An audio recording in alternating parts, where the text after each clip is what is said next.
All right, we're talking about legal mindset here, and he's got some comments on Vitaly Zodorowsky over in the Philippines, which I think are pretty sanctimonious and bloviating. The guy says that Vitaly harmed the entire country, all 110 million people that live in the Philippines. He harmed them all by his actions of playing the fool over in BGC up in Manila. So we're going to listen to a few comments he says, and then we're going to comment on them. And I'm going to read the law, or what little law there is, regarding Vitaly's charges, which at this point, I believe, are 3 counts of unjust vexation. The charges of theft have been dropped, as far as I'm aware. But he's facing 3 counts of unjust vexation. We're going to take a look at that after we listen to what this guy has to say. Focused in the past on the differences, but the commonalities in those systems are looking at the needs of the persons harmed, which in this case is not just the needs of the individual, but because they're content creators, particularly Vitaly, it's the needs of the country, of the Filipino people. Filipinas, Filipinos, the whole country, all Pinoys, right? They all were indeed harmed by these actions. And that's something that I think, if you really think deeply about this, is at the root of the problem here. Once again, the laws are an enshrinement of the culture, which is a reflection of the people. And that's something... Okay. The laws are an enshrinement of the culture, which is a reflection of the people. And like I said, he's charged with unjust vexation, 3 counts. And did you know that unjust vexation isn't really defined? It's an undefined so-called crime. It is a catch-all. Now I'm going to read you 2 things here. Number 1, I'm going to read you from a court decision from 2006, where they attempt to give a definition of it. The second paragraph of the article is broad enough to include any human conduct, and the article is Article 287 of the Revised Penal Code, which says, any person who by means of violence shall seize anything belonging to his debtor for the purpose of applying the same payment of debt. Any person who by means of violence shall seize anything belonging to his debtor for the purpose of applying the same to the payment of the debt shall suffer the penalty of arresto mayor in its minimum period and a fine equivalent to the value of the thing, but in no case less than 75 pesos. That's the first paragraph.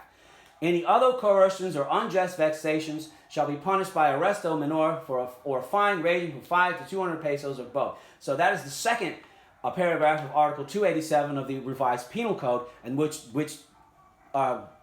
outlaws unjust vexation. So the decision says, the second paragraph of the article is broad enough to include any human conduct which, although not productive of some physical or material harm, could unjustifiably annoy or vex an innocent person. Well, what is this conduct? If you're annoyed and vexed, well, then you can be charged with a crime, right? Compulsion or restraint need not be alleged in the information, for the crime of unjust vexation may exist without compulsion or restraint. However, in unjust vexation being a felony by dolo, malice is an inherent element of the crime. Good faith is a good defense to be a charge for unjust vexation, because good faith negates malice. The paramount question to be considered is whether the offender's acts cause annoyance, irritation, torment, distress, or disturbance to the mind of the person to whom it is directed.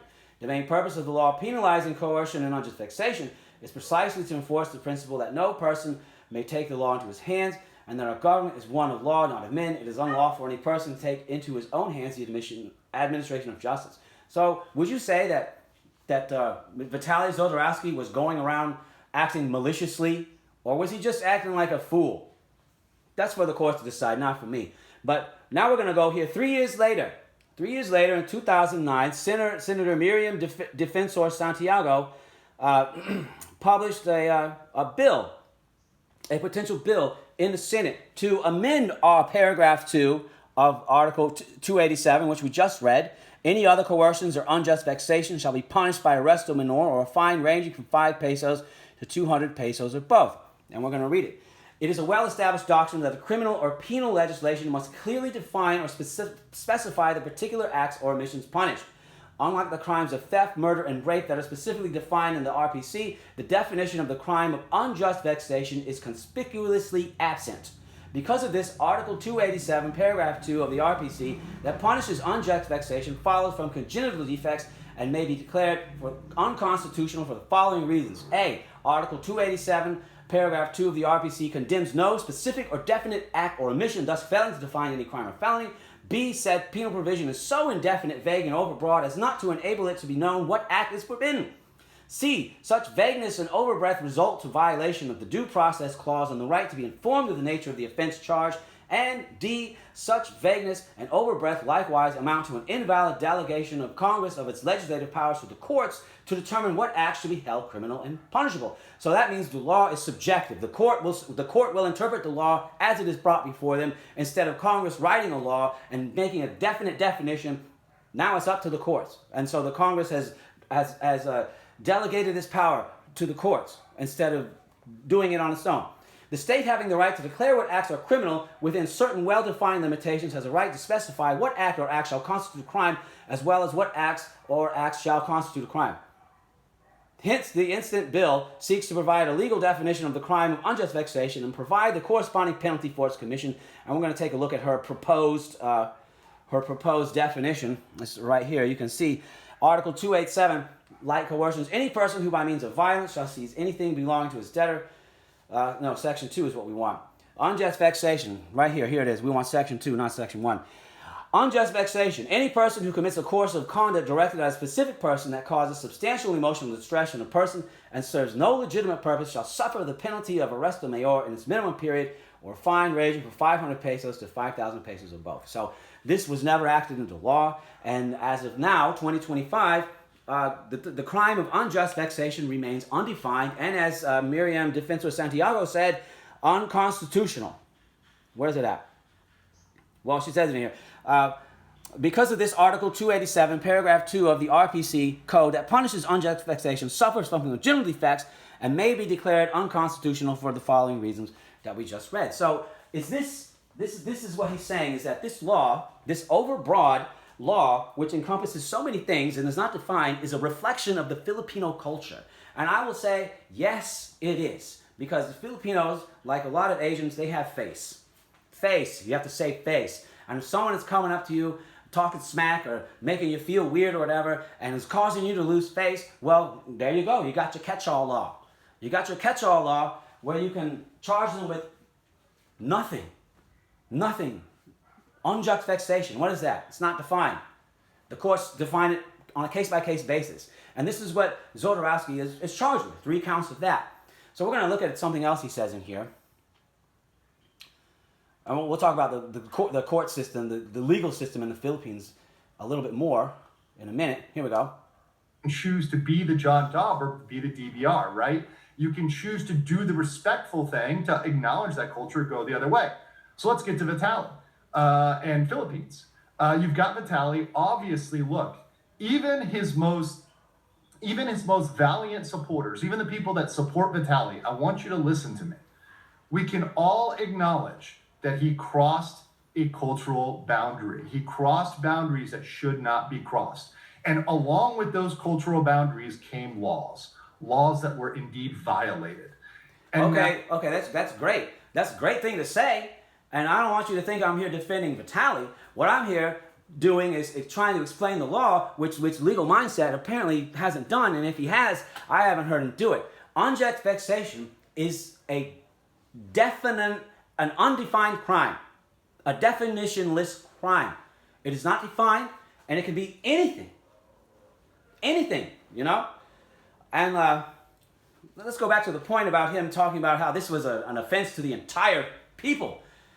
Vitaly harmed the entire Filipino people. Does he not know what's happening in the country? Is he unaware that Vice President Sara Duterte basically stole 100 million pesos and has gotten away with it? And the Supreme Court has tossed out her articles of impeachment over some technicalities, and they literally rewrote their own law when they published their decision. They rewrote a previous decision.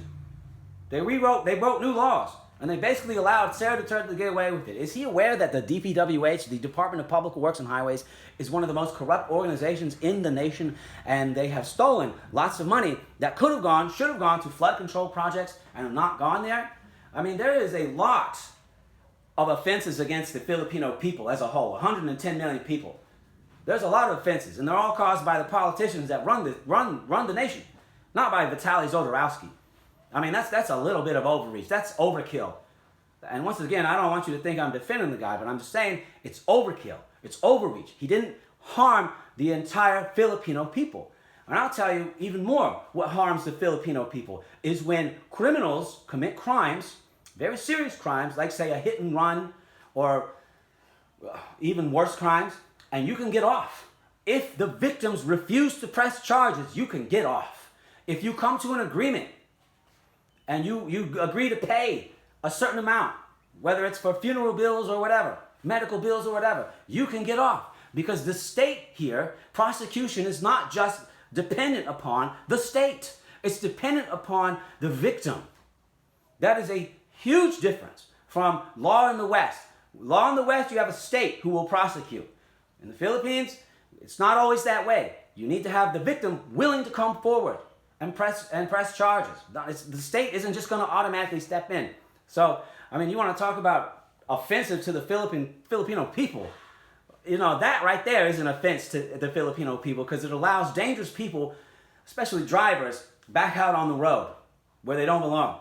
So that's really all I wanted to say. I wanted to contradict this guy's remarks, which are, like I said, sanctimonious, overreaching, and don't take into account the real things happening on the ground in the Philippines, and do not take into account his charges, which are unjust vexation, 3 counts of unjust vexation, which I have showed to you is vague, undefined, and basically unconstitutional. So that's it. Bye-bye.